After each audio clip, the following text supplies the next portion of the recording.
Hey there, Sooner fans. This is the OU Insider YouTube channel. Welcome back to Quick Slants. Parker Thune alongside Jesse Crittenden. We do one of these shows every single Tuesday to give you our slants on Brent Venables' press conference, the matchup that lies ahead for Oklahoma, and anything else that's swirling in the world of OU athletics. And there's a lot today. The Big 12 Conference flexing its incompetence once again. We'll get to that in a minute. But Brent Venables did take the podium this morning for almost 40 minutes in preparation for what will be his very first trip to Provo. In 30-plus years of coaching, Brent Venables himself has never been to BYU. Obviously, it is the first and only matchup between these two programs as conference opponents. They haven't seen each other on the gridiron since 2009, and Brent Venables, in his press conference this morning, did address one very conspicuous reality that hasn't been talked about a whole heck of a lot leading into this game. The Sooners have to play at a higher altitude this weekend. It's going to be cooler when we play, and our biggest thing is making sure that we get these guys physically and mentally in the right place. On a week, you're going to fly for 3 hours, and you're going to be in a different altitude with drier, so making sure that we do a great job from a hydration, sleep, nutrition, taking care of their legs here this week, things of that nature. That's where really our focus has been. Jesse, the Big 12 has been enigmatic here in 2023, but one of the very few certainties about the conference appears to be the fact that BYU is just on a lower tier than most everyone else right now. They and Cincinnati very much occupying the cellar in this conference. Yeah, I mean, BYU at 2-5 in the conference. They've lost 3 straight. In those 3 straight losses, they haven't scored more than 13 points in any of those games. So, I mean, I really think that the problem for BYU this season has really ultimately been its offense. They've had some injuries that certainly haven't helped. Brent Venables did make sure to mention while talking about BYU, obviously this game is important for OU's chances of remaining viable for the Big 12 and yada, yada, yada, playing on the road. But OU has not played particularly well on the road in conference play this season. I mean, they barely squeaked out a win against the Cincinnati team that has not looked very good since that game. And then obviously their 2 losses this season against Kansas and Oklahoma State were both on the road when OU committed 6 penalties plus, or 6 turnovers. Plus this game, like you mentioned, higher elevation. It's a 10 a.m. local kick. A lot of weird things in BYU this weekend for sure.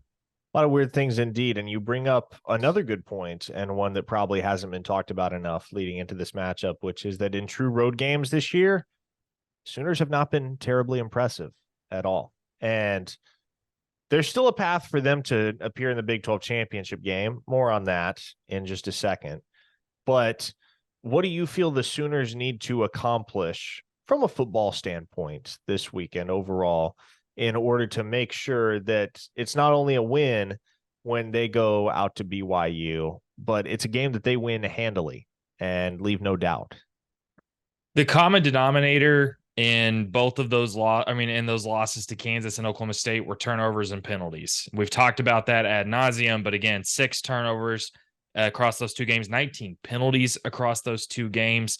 And really, if you want to include the Cincinnati game, I think the issue has been that the offense has gone through periods of inconsistency or questionable play calling, shooting themselves in the foot. I think, at Cincinnati, the defense was really, really good. The offense was not very good against Cincinnati. So I think it's obviously playing a little bit more disciplined. It's avoiding silly penalties and bad turnovers, but I think the offense needs to continue that momentum from the West Virginia game. If either side of the ball has struggled more than the other in conference play, in conference play on the road, it has been this offense. I think that's what I'm going to be looking at, particularly after a 59-point outburst against the Mountaineers. You want to talk about a guy that is having no struggles whatsoever right now. Drake Stoops has emerged as a rock solid option in the passing game. And to be fair, that's kind of what he's been ever since 2020 when he first broke into the starting lineup for the Sooners. But even more so the last couple of weeks, I would say he's gone from rock solid to statistically elite, 22 catches, 298 yards, 4 touchdowns over his last 2 appearances against Oklahoma State in Stillwater. And of course, as the Sooners came home this past weekend against West Virginia, in that game, he went for 10 catches, 164 yards, and 3 trips to the end zone. Now, Brent Venables was at the podium this morning as Drake Stoops was announced as one of 3 finalists for the Burlsworth Trophy. That news became public as Venables was answering a question about Drake Stoops, and it was a phenomenal answer. It is a lengthy listen, but it's worth it. Here is what Brent Venables had to say about his 6th-year senior slot wideout this morning. Same thing. Came here as a walk-on. When me and my boys, we'd always be watching, and if there was something on Twitter or something, we would share with each other. Just a baller, just always doing, the little things right. And like, oh man, that was a nice little play he had there. Whether he's cracking somebody to set up a big run or a screen play, or making the 3rd down catch, or making the ordinary the extraordinary catch look ordinary. And then his ability to run after the catch is different. He bounces off of guys, he breaks a lot of tackles, he runs through trash, can make guys miss in a phone booth, and then his toughness and grit that he represents, man, that's what you want your whole program. What program doesn't want to represent that? Have people, players that represent that, and he's been the model of consistency on top of that. And he commented, in an interview about being up here 10 hours a day. He's not joking. He's working on his body. He's watching extra film. He's building relationships with his teammates. He loves all of it. And he's exhausting this moment in his life. And I love that, as opposed to being hurry up to get on to the next thing like everybody else tries to get you to do, to chase the bag and to be self-centered. He's like, no, college is too fun. I've got a lot of developing still to do. I can always get better. The one shot that I might have to make the NFL, the best league on the planet, I'm going to be as prepared as I can possibly be. There are no mulligans. You don't get it. Well, let me try this again and see if I can get drafted again or make a team again. You get one chance. So make the most of college, which, as we all know, is the most transformational time of your life. It should, through relationships, through experiences, through education, it's going to be one of the most enriching times of your life, and it really help propel you for the rest of your life. So he's got wisdom beyond his years. He certainly has a great network of people that have helped him. He's not one that's shy about asking others' opinion, but he's a strong young man, and that's made a decision to be excellent at what he does and value all the opportunities that he's had. Not everybody's like that. A lot of people get the opportunity, but not everybody takes advantage of it and has the kind of toughness and determination that a guy like Drake Stoops has, and he's had to overcome a lot too. One being a coach's kid, right? He walked on, but he never was bitter about the things that he's had to overcome. And some people, he's allowed his name and his opportunity to be a blessing as opposed to block his own blessing.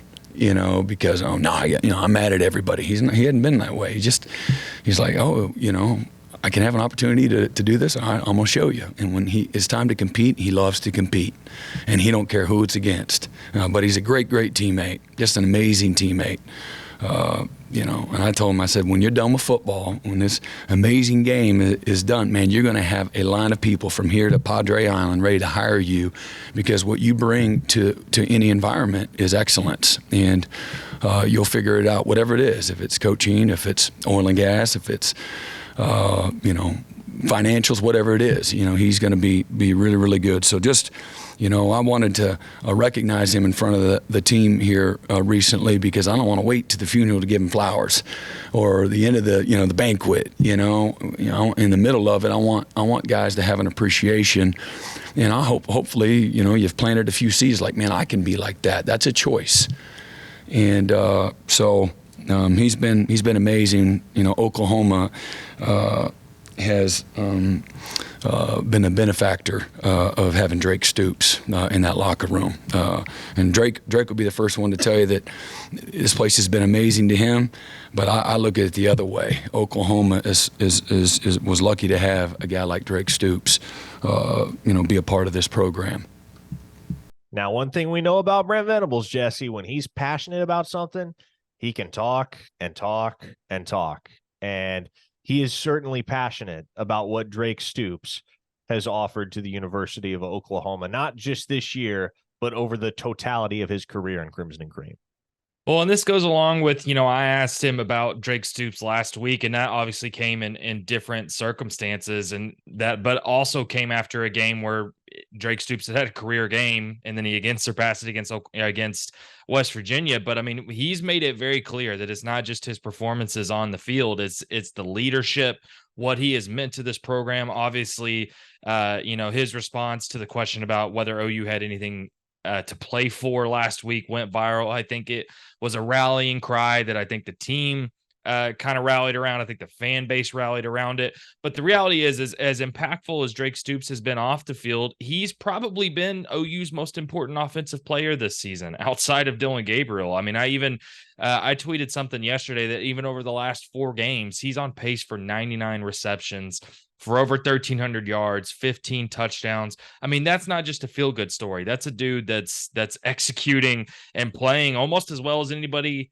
really in college football right now. So I think for OU to remain viable and to have a chance in the Big 12, it's clear that Drake Stoops has got to keep going. He leads this team in receptions and receiving yards and touchdowns and targets. I think that's going to have to continue, but you cannot say enough about Drake Stoops, what he's brought on the field, off the field, and I think he's done enough to probably warrant a look from some NFL teams come this spring. I've been on the Drake Stoops as an NFL player bandwagon for 2 years now, and it's glad to see other folks coming around. Neil Brown hopped on the bandwagon this past weekend. But I'm going to lock a prediction in right now. Drake Stoops will win the 2023 Burlsworth Trophy. That's my prediction. One of 3 finalists, along with James Carpenter of James Madison and Cody Schrader, the running back at the University of Missouri. So you feel good about Stoops' odds up against those two. No disrespect to them, but what he's accomplished on the field this season for Oklahoma has been tremendous and has helped lift the Sooners' offense's bottom line, certainly, especially as of late. Now, 2 very intriguing storylines did arise, and I shouldn't say they arose with Venables' press conference this morning because they had already been talked about, and some would say extensively talked about. But one thing that did come up, Brent Venables was asked pointedly for the first time all year, what about the chances that Dillon Gabriel returns in 2024 or wants to return to the University of Oklahoma? Here's what Venables said. We haven't had those conversations.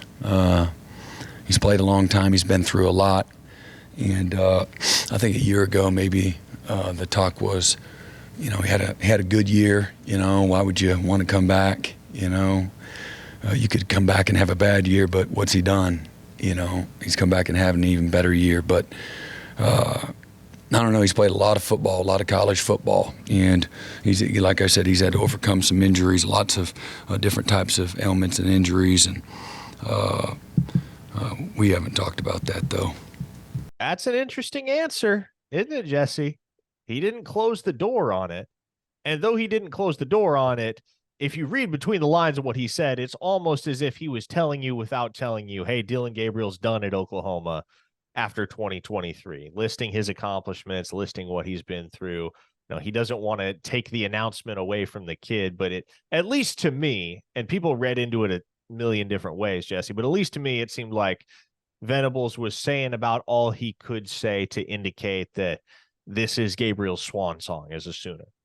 That's the way I took it. And I think it's not only just about Venables' response today. I think it's going back to what's been said in the past. I mean, Brent Venables essentially indicated before the season began that Jackson Arnold that Dylan Gabriel would leave and that Jackson Arnold would take over the program next season going into the SEC. He basically said that before before the season began. And then you think back to what Jeff Lebby said on signing day nearly a year ago, that Jackson Arnold was the future face of this Oklahoma football program. So I thought it was Venables tiptoeing, dancing as much as he possibly could around the idea.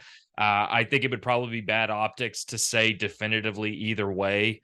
Even if all indications are that this is going to be Dylan Gabriel's last season, he's probably played well enough to warrant some decent looks from NFL teams anyways. But that was the way I took it. I think Brent Venables was it was a good question, but I think he was almost put in an impossible situation. And I think he said what you and I think he said without having to say it. Agree 100%. I also think the timing of that question would lead you to believe that what's happening down on the 40 acres in that quarterback room probably was at least part of the onus behind why that question was asked of Venables today, of all days. Now, the other thing that Venables was asked about the very tail end of the conference, or that stood out to people, was a question about Big 12 officials, because it's something that the fan base has been clamoring over. And not just the Oklahoma fan base, it's been something that's been a consistent topic of conversation and social media discourse for several weeks now, is that it would seem that Oklahoma's gotten the short end of the stick from Big 12 officiating, Bruce. And Venables was asked for his thoughts, his perspective on that narrative. And to his credit, he said what you'd expect any head coach to say, which is that he doesn't buy into it. I say I don't believe in conspiracies. That's what I tell him. I'm not going to give him an excuse. I'm not going to let anybody else give him excuses either. So the opportunity that I have around him, my challenge is to not put it in anybody else's hands. Play clean, do the little things right. Sometimes it's going to go for you. Sometimes it's not. Keep playing, keep fighting, keep working, keep believing. Don't get distracted. So we can't live in that world and be our best. So Venables comes out and says that this morning, Jesse. And then by this afternoon, the Big 12 is public enemy number one, at least on OU Twitter, for their clarification, or perhaps more accurately, reinterpretation of tiebreaker scenarios. And there's so much to unpack there that it almost doesn't make sense to dive too deep into the weeds on this video. I'm sure it's something that we will cover on OU Insider and we will continue discussing depending on some of the outcomes this weekend. But if you're looking at it from a fan's perspective, it's almost understandable at this point to approach it with the perception that Oklahoma is getting shafted by the Big 12 on their way out the door. I think that's certainly understandable. And with everything that's happened today, again, like you mentioned, I think the Big 12 is going to market this as a clarification of the rule, when I think it's going to be more like a change. And for those who don't know, without diving into it, the original tiebreaker rules in this specific scenario, the way they're written would be if Texas wins out and Oklahoma, Kansas State, and Oklahoma State finish tied for second with a 7-2 record, that Kansas State, or at least that was I think that was a lot of people's understanding. Yep. Is that Kansas State would play Texas in the Big 12 title game, even though Oklahoma State beat both OU and Kansas State. And the weird loophole is that Kansas and Oklahoma hadn't played each other. I think we've all had questions about these tiebreaker rules. My main takeaway, Parker, without diving too much deeper, is it's pretty clear to me that the Big 12 was not really prepared for 14 teams in the league. I think that's pretty clear to me. The last few years, it's been a lot simpler because everybody plays everybody. So the tiebreaker scenarios are a lot simpler. There's been less confusion. I think it's clear the Big 12 didn't really prepare for scenarios where 3-team ties happen, where all 3 teams haven't played each other. So I think, you couple that, which again, it's not even that Oklahoma State probably deserves to make it in that type of tiebreaker, but to potentially be changing the rule, all of there's a lot more we could discuss. But you combine that with, I did the research and wrote a story over at OUinsider.com. OU's been penalized more than any team in the Big 12 since the start of the 2021 season. They've been whistled for 230 penalties. TCU actually, ironically or weirdly enough, is second with 220. Texas is third with 207. But yeah, OU is the most penalized team in the Big 12 this year. They've been the most penalized team overall since 2021. So yeah, I think if you're a fan, it's a little hard to not feel like some weird stuff's going on. And the popular take, if you will, across OU Twitter right now, and I can't fault anybody for thinking this or saying this, is, man, I just can't wait to get out of the Big 12. And with the Big 12's cluelessness on full display here, again, it's very, very understandable. Now, the easiest path for Oklahoma to make the Big 12 championship game, as I see it, and we've discussed this a bit, is this weekend you are rooting for Houston because you need an Oklahoma State loss. That's almost kind of a prerequisite at this point. You have to have an Oklahoma State loss over these next 2 weeks. So you're rooting for Houston this weekend. Odd as it sounds, you're rooting for Texas. And then you're rooting for Kansas and hoping that Jason Bean is able to go on Saturday. Because if those three teams win, you have Texas and Oklahoma once again on a collision course for a rematch in the Big 12 title game. Everybody else has at least 3 conference losses at that point, and so the calculus is pretty simple. But there are a zillion different ways that this could all shake out over the next 2 weeks. And if anything became clear this afternoon, it's that the Big 12 themselves, they weren't really prepared for all of the various scenarios that could come to fruition.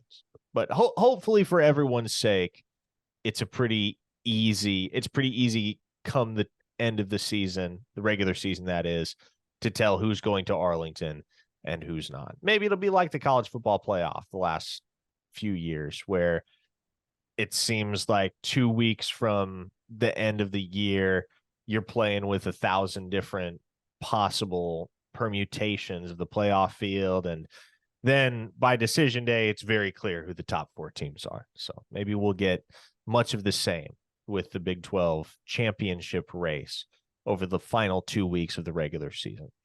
That's all for this installment of Quick Slants. For Jesse Crittenden, I am Parker Thune. We got coverage coming all week for you over at OUinsider.com of the Sooners' first and only road trip to Provo to take on BYU.